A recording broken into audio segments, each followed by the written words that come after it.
இங்க இந்த படத்தோட ஸ்டார்டிங்ல பாத்தீங்கன்னா யாரோ ஒருத்தன் ஒரு நாய்க்கு பிஸ்கெட் போற மாதிரி அதை கூப்பிட்டு அந்த நாய்க்கு அப்படியே கொண்டுற மாதிரியான சத்தத்தோட தான் இந்த படமே ஸ்டார்ட் ஆகுது. இங்க இந்த ஹீரோவும் காலையில எழுந்து உடனே நைட்டு சமைச்சு வச்ச கறி தொக்க ஃப்ரிட்ஜ்ல இருந்து எடுத்து அதை சூடு பண்ணி அதை பிரெட் தொட்டு சாப்பிட ஆரம்பிக்கிறாரு. இவங்க ஒய்ஃப் நான் வேலைக்கு போட்டேன்னு சொல்லி கேக்குறாங்க. எங்க அப்பா அம்மா எல்லாம் ஊர்ல இருந்து வந்தாங்கன்னா உன்னை வேலைக்கு அனுப்புற விஷயம் தெரிஞ்சா என்னதான் பயங்கரமா திட்டுவாங்க, நீ ஒன்னும் வேலைக்கெல்லாம் போத்தவல, நீ வீட்லயே இருந்து சொல்றாரு. இவரும் நல்லா வயிறு ஃபுல்லா சாப்பிட்டு முடிச்சு வேலைக்கும் கிளம்புறாரு. இவர் இன்சூரன்ஸ் ஏஜென்டா தான் வேலை பார்த்துட்டு இருக்காரு. இவரால சிகரெட் பிடிக்காம இருக்கவும் முடியாது, அதே மாதிரி நானும் சாப்பிடாம இருக்கவே முடியாது. இவங்க ஒய்ஃப் சாப்பாடும் சாம்பாரும் கட்டி கொடுத்துருப்பாங்க. ஆனா இவருக்கு சுத்தமா அது பிடிக்கவே பிடிக்காது. அவங்க ஒய்ஃப் அதே டைம்ல கால் பண்றாங்க. சாப்பிட்டீங்களா? சாப்பிட்டேன். ஈவினிங் டாக்டர் கிட்ட செக்அப் பண்ணதுக்கு போனோம், மறந்துடாதீங்க.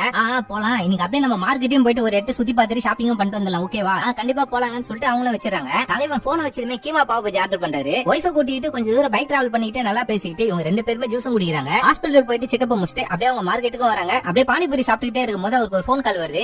பக்கத்துல தான் இருக்கேன், 15 நிமிஷத்துல வந்துருவேன், நீ போய் ஷாப்பிங் பண்ணிட்டு இருமா, நான் சீக்கிரமா வந்துடும் சொல்லிட்டு இவரும் பைக் எடுத்து கிளம்புறாரு. இவங்களும் தனியாவே அந்த மார்க்கெட்ல ஷாப்பிங்கும் பண்ணிட்டு இருக்காங்க. இவருக்கும் பசி ஆரம்பிச்சிட்டு இருக்கும். அதனால ஸ்பெஷல் பிரியாணி வாங்கி தனியா உட்காந்து சாப்பிடுறாரு. இவங்க ஒய்ஃப் பாத்தீங்கன்னா தொடர்ந்து கால் பண்ணிட்டே இருக்காங்க. ஆனா இவர் போனையும் எடுக்க மாட்டாரு. இவரும் அவங்களோட ஒய்ஃபுக்கு போன் பண்ணி பாக்குறாரு. ஆனா அவங்களுக்கு ரீச்சே ஆகல. இவர் சாப்பிட்டுட்டே இருக்கும்போது இவரோட வாயில ஏதோ ஒன்று பிளாஸ்டிக் மாதிரி மாட்டுது. அதை பார்த்ததுமே இவருக்கு அப்படியே கொமட்ட ஆரம்பிச்சிது. மார்க்கெட்ல இருக்கிற எல்லா கடையுமே மூட ஆரம்பிச்சிட்டாங்க. இவங்களும் ரொம்ப நேரமா வெயிட் பண்ணி பார்த்துட்டு இவங்க வீட்டுக்கே நந்து போயெல்லாம் சொல்லி முடிவு பண்ணிட்டு நடக்க ஆரம்பிச்சிட்டாங்க. இவரும் போன் ட்ரை பண்ணி போகாதனால மார்க்கெட் ரோடுக்கு போயிட்டு இந்த மாதிரி ஒயிட் கலர்ல ட்ரெஸ் போட்டு ஒரு லேடி இருப்பாங்க, அவங்களுக்கு நீங்க பாத்தீங்களா சொல்லி அங்க இருக்கிறவங்க எல்லாருக்கிட்டே விசாரிக்க ஆரம்பிக்கிறாரு. இவர் சாப்பிட்ட பொருளும் இவருக்கு செட் ஆகிற போல இது, அதனால வாமிட்டே எடுத்துக்கிட்டே இருக்காரு. இவங்களோட ஒய்ஃபையும் அந்த இடத்துல ஒரு 2 பேர் கடத்துறாங்க. கறி வெட்டுற மாதிரி ஒருத்தர் இருக்கா, அவன் இவங்களோட பொண்டாட்டியும் அப்படியே துண்டு துண்டா வெட்ட ஆரம்பிச்சிட்டான். அடுத்த சீனே கறி விக்கிற எல்லா கடையுமே ஒரு கிளிப்பிங்ஸாவும் காட்டுறாங்க. அப்படியே பிரியாணி கடையுமே நம்மளுக்கு காட்டுறாங்க. இந்தியாவுல சராசரியா ஒரு நாளைக்கு 1000 கணக்குல பொண்ணுங்களும் காணாம போறாங்களா, 600 கணக்குல ஆண்களும் காணாம போறாங்களா. இவங்கள பல பேர் மனித கறிக்காக மட்டுமே காணாம போயிருக்காங்கன்ற மாதிரி இந்த படத்திலயும் சொல்றாங்க. அப்படியே இந்த படத்தையும் முடிக்கிறாங்க.